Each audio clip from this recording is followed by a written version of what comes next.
வணக்கம் நண்பர்களே. விஜயை நான் ஆர்எஸ்எஸ்ஸின் நேரடி முகம் அப்படின்னு நான் சொல்ல மாட்டேன். ஆனால் ஆர்எஸ்எஸ் என்ன செய்ய நினைக்குதோ அந்த தமிழ்நாட்டில் அதை செய்கிறதுக்கு விஜய் ஒரு முகமாக, ஆர்எஸ்எஸ்ஸின் முகமாக இருக்கிறார். அவர் நேரடி குழந்தைலாம் நான் சொல்ல மாட்டேன். ஆனால் இன்றைக்கி நூற்றாண்டு காலமாக அமைப்பு ரீதியான ஒரு சித்தாந்தத்தை கொண்ட ஆர்எஸ்எஸ் அமைப்பு தமிழ்நாட்டில் என்ன செய்ய நினைக்குதோ அதை விஜயை வச்சு செய்கிறதுக்காக துணிஞ்சிருக்கிறாங்க.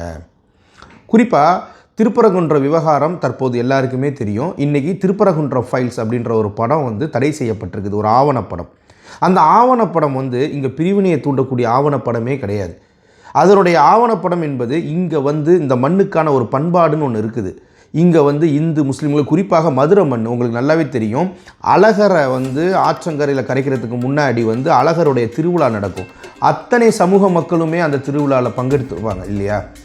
மதுரையை பொறுத்த வரைக்குமே அத்தனை திருவிழாக்களுமே இந்து இஸ்லாமியர்கள் ஒற்றுமையோட அந்த திருவிழாக்களை கண்டு கழிப்பதும், அங்கே பொருளாதாரத்தின் ரிலேட்டடாக அவங்களுடைய அந்த கடைகள் மூலமாக விருத்தி பண்ணுறதும், இது எல்லாமே அங்கே இருக்குது. இன்றைக்கி இந்த திருப்பரங்குன்ற ஃபைல்ஸ் என்ற படம் ஒரு ஒற்றுமையை குறிக்கக்கூடிய ஒரு படம்.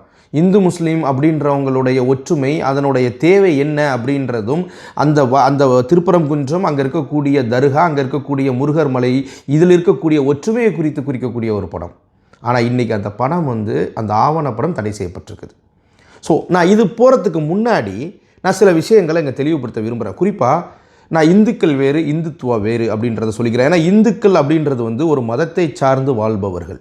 இந்துத்துவா என்பது அந்த மதத்தை அரசியலாக்கி அதன் மூலமாக அதிகாரத்தின் பீடத்தில் உட்கார்ந்து ஒரு அதிகாரத்தன்மையோடு ஆட்சி செய்வது. அதுக்கு தான் அம்பேத்கர் பார்ப்பினியம் அப்படின்னு சொல்லி ஒரு பேர் வச்சிருக்கிறார்.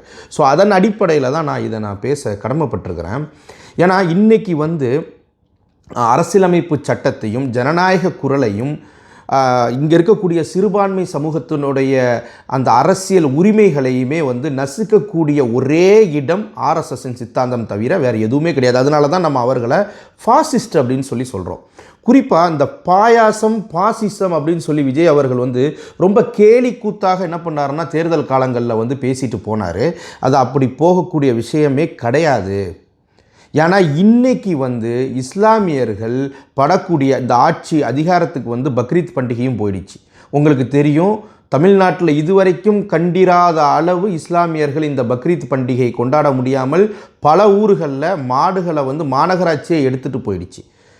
அதற்கு ஒரு நாளைக்கு முன்னாடியே நீதியரசர் சுவாமிநாதன் தலைமையில் ஒரு பெட்டிஷன்ஸ் வருது. இதற்கு முன்னாடி அந்த மாதிரி வரும்போது அதை தடை செய்தது திராவிட அரசு. இன்றைக்கி அது நடந்திருக்குது. நான் அதனால தான் இதை நான் இதோடு சேர்த்து ஒப்பிட்டு பேசுகிறது. திருப்பரங்குன்றமாக இருக்கட்டும், இந்த ஃபாசிஸ்ட் பாயாசம் குறித்தான அந்த விஷயங்கள் இருக்குது தெரியுமா?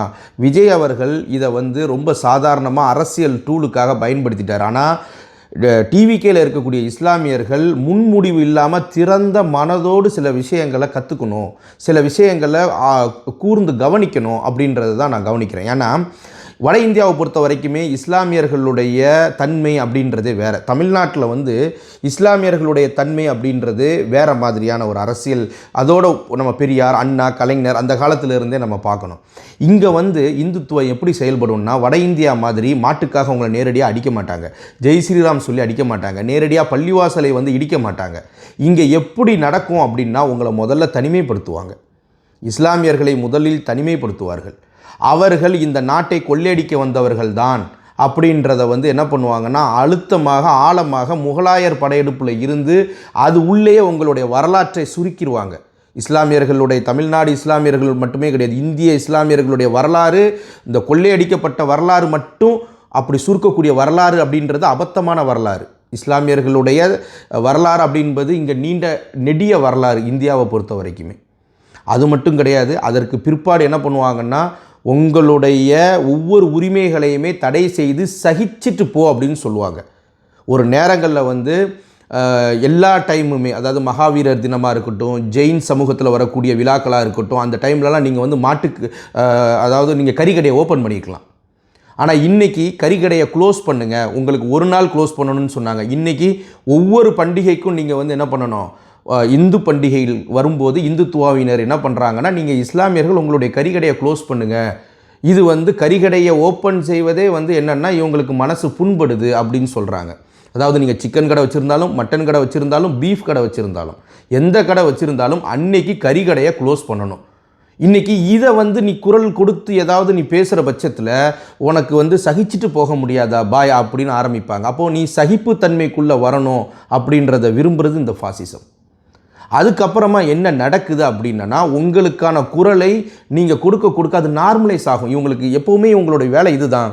ஏதாவது ஒரு பிரச்சனை பண்ணிக்கிட்டே இருக்கிறாங்க, இவங்களுக்காகலாம் நம்ம குரல் கொடுக்கணுமான்னு சொல்லி ஜனநாயக சக்திகள் என்ன பண்ணுவாங்கன்னா அமைதியாக கடந்து போயிடுவாங்க. இன்றைக்கி நீங்கள் வந்து பக்ரீத்துடைய விவகாரத்தில் ஜனநாயக சக்திகள், குறிப்பாக விஜயோடைய கட்சியில் கூட்டணியில் இருக்கக்கூடிய விசிகாவாக இருக்கட்டும், இல்லைனா அந்த கட்சியில் இருக்கக்கூடிய ஐயுஎம்எல்லாக இருக்கட்டும், இல்லைனா கம்யூனிஸ்ட் தோழர்களாக இருக்கட்டும், இதுவே திமுக ஆட்சியில் இந்த மாதிரியான பக்ரீத் மாடுகளை பிடித்து போகிறதும் தடை செய்யக்கூடிய ஒரு தீர்ப்பு வர்றதும் இருந்துச்சுன்னா எப்படி செயல்பட்டிருப்பாங்க, இன்றைக்கி எப்படி செயல்படுறாங்க வெட்ட வெளிச்சமாக நம்ம பார்க்கலாம். ஸோ இதன் அடிப்படையில் தான் நான் இஸ்லாமியர்களுக்கு மிக ஒரு வேண்டுகோளாக வைக்கிறது, அதுவும் டிவிகே இஸ்லாமியர்களுக்கு வேண்டுகோளாக வைக்கிறது, திறந்த மனதுடன் உங்களுடைய வரலாற்றுகளை இந்திய அரசியலில் இந்துத்துவாவின் முகம் ஃபாசிசம்னா என்ன அப்படின்றத படிங்க. படிச்சுட்டு நீ ஆதரிக்கக்கூடிய இந்த அரசியல் கட்சி கொள்கை சார்ந்து இங்கே உனக்கு சப்போர்ட் பண்ணுதா இல்லைன்னா வேறு யாருக்கு அது செயல்படுதா அப்படின்றத புரிஞ்சுக்கோ. ஏன்னா இன்றைக்கி நீ வந்து ரசிக மனப்பான்மையில் இருந்துட்டு போயிடுவ. உனக்கு பின்னாடி ஒரு சந்ததி வர வேண்டியது இருக்குது, அதுவும் அந்த மண்ணில் தான் வளர வேண்டியது இருக்குது, அதுவும் அந்த மண்ணில் தான் வாழ வேண்டியது இருக்குது. ஸோ கொஞ்சமாவது கவனத்தில் எடுத்துட்டு நீ இந்த விஷயங்களை கூர்ந்து கவனிச்சுட்டு இந்த திருப்பரங்குன்றம் ஃபைல்ஸை ஏன் தடை பண்ணாங்க, இதற்கு பின்னாடி இருக்கக்கூடிய அரசியல் சூழ்ச்சி என்ன, பக்ரீத்தில் இதுவரைக்கும் தமிழ்நாடு கண்டிராத ஒரு விஷயம் நடந்திருக்குது, இதற்கு பின்னாடி என்ன இருக்குது அப்படின்றத கவனத்தில் கொண்டு நீ பாரு. ஏன்னா இங்கே வந்து கொள்கை அரசியல் இருந்தால் மட்டும்தான் சித்தாந்த சண்டை போட முடியும். நீ கொள்கையே இல்லைன்னா நீ எந்த வகையில் நீ சண்டை போடுவ, எப்படி நீ குரல் கொடுப்ப அப்படின்றத கொஞ்சம் யோசிச்சுப்பார். அது மட்டும்தான் நான் சொல்கிறேன். இப்போது இந்த திருப்பரங்குன்றம் ஆவணப்படம் இருக்குது இல்லையா, ஃபைல்ஸோடைய ஆவணப்படம் வந்து தடை செய்யப்பட்டதுக்கு பின்னணி வந்து காவல்துறை மேலிடம் அப்படின்னு சொல்கிறாங்க. யார் அந்த மேலிடம்? நாம் அங்கே சிந்திக்க கடமைப்பட்டிருக்கிறோம்.